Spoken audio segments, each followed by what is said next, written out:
One, and this is actually my first Global Woman event, so I'm very happy to be here. And I thought, given that I'm the last one speaking in the last few minutes, I share a little bit more about my personal story. So I'm Araceli. I know I have a very difficult name. It's not a very common Spanish name. I actually grew up between Spain and Switzerland, and maybe some of you notice more of an Italian accent because I grew up between Spain and Ticino, the Swiss-Italian part. I also live in Paris. I live in Paris as a student. I worked for many years in London as well. That's actually where I met who is now my husband. And I remember that when I was telling my family at the time, I'm like, oh, I think I met the man of my life. They were like, okay, but tell me, so where is he from? And they were like, we bet that he's actually from very, very far away. In fact, my husband is Australian. He's from Tasmania, which is one of the most remote places in the world. And the reason why I'm sharing this is because I felt that from a very young age, I had the need to cross borders and to do something globally. And in fact, today, what I do is I run a global business that is focused on executive coaching, and I also have a board role for a global coaching organization as well. But before I tell you a little bit more about my business, let me tell you that actually this was a bold decision that I took only a couple of years ago. Because before becoming an executive coach and running my own business, I actually spent 25 years in the financial sector.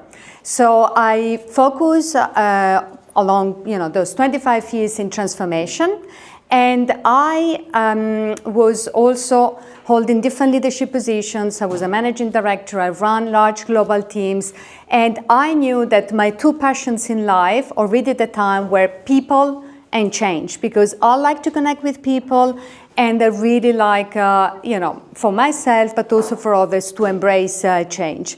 And it is actually what, over time, brought me into the executive coaching path, because I felt that helping people to grow, develop, embrace change was actually extremely rewarding for me. So that's how I started my business, and I focus on leadership coaching and career coaching. And let me tell you a little bit more the work that I do. So I actually help people to boost their confidence and their resilience. I particularly focus on different types of career transitions.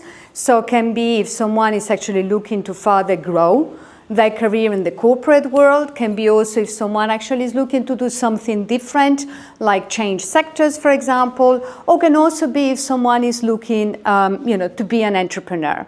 And I do a lot of work on what I call the emotional roller coaster of these transitions, because I experienced this myself. It wasn't actually my first career bold move when I decided to leave the corporate world and the senior position to build my own business, because I remember that at the time I was going through a lot of a lot of fears. I had, the fear of unknown. Am I going to be successful with my own business? To be honest, if you would have asked me just 3-4 years ago that I would be here talking today about my own business and, the entrepreneurial journey, I would have said, look, you're out of your mind, honestly. So there was the fear of unknown, there was the fear of judgment as well, because I'm like, how about if I fail and then my business doesn't work? There was a strong fear of throwing my career away, because, I work in a very male-dominated environment. I climbed the ladder to the top, and I felt like, and how about if I pursue a path now where I'm not going to be successful? Or there was actually a deeper fear, which is the fear of losing my own identity, because I think many of us, right, we dedicate so much time and so much passion to our work and to our job that we end up identifying ourselves with our own job. So I went through the journey to work on my own fears, and to be honest, that's also what I wanted to give back now with my own clients, where I help them in those type of transitions to overcome also a lot of limiting beliefs. We heard this morning that maybe someone feels not good enough or not, not yet an expert. So I do a lot of work to build really this confidence. And the way how I do it is I run one-to-one engagements, but I also run group engagements as well. And I've developed a very simple framework where we do work across 5 different pillars. So first of all, it starts with the purpose and the values, because at the end of the day, and it is also when you're building your own business, at the end of the day, and you're thinking about your brand, it's not only about what services do you offer, but why do you do what you do.